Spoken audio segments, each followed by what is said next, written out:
Nilinaw ng DENR na mula sa isang Burmese python at hindi isang reticulated python ang unos o ang balat ng sawa na natagpuan sa Kalasyaw, Pangasinan. Nakatutok si Joan Punsoy.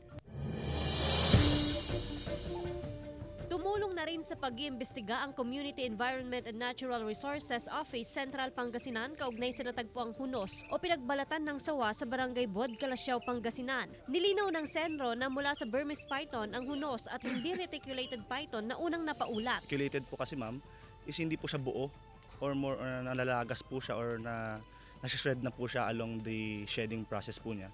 Which is ang Burmese naman po ay ganyan po, nakita po natin na buo po siyang matatanggal. Malaki rin daw ang posibilidad na alaga ng isang individual ang sawa na pinagmulan ng hunos. Maganda yung pagkabalat niya at healthy po, makapal siya, ibig sabihin mataas ang possibility na napapakain ng maayos yung python. So which is nakonklude natin siguro baka isa siyang pet na nakawala. Hindi raw takot sa tao ang mga pet na Burmese python. Ibig sabihin, hindi ito umiiwas sa mga tao. Hanggang ngayon, patuloy ang paghahanap ng sawa sa lugar. Malapit sa ilog at masukal ang lugar na paborito raw pamugaran ng ahas. Nauna nang nakahuli ng isang cobra at 2 sawa ang mga hunter. Isa sa mga nahuli ang isang male reticulated python na may habang 10 feet. I-require na rin po natin yung mga officials na, barangay officials natin na i-check din po nila yung kanilang mga residente kung meron mang mga nag-aalaga ng hindi nakarehistro.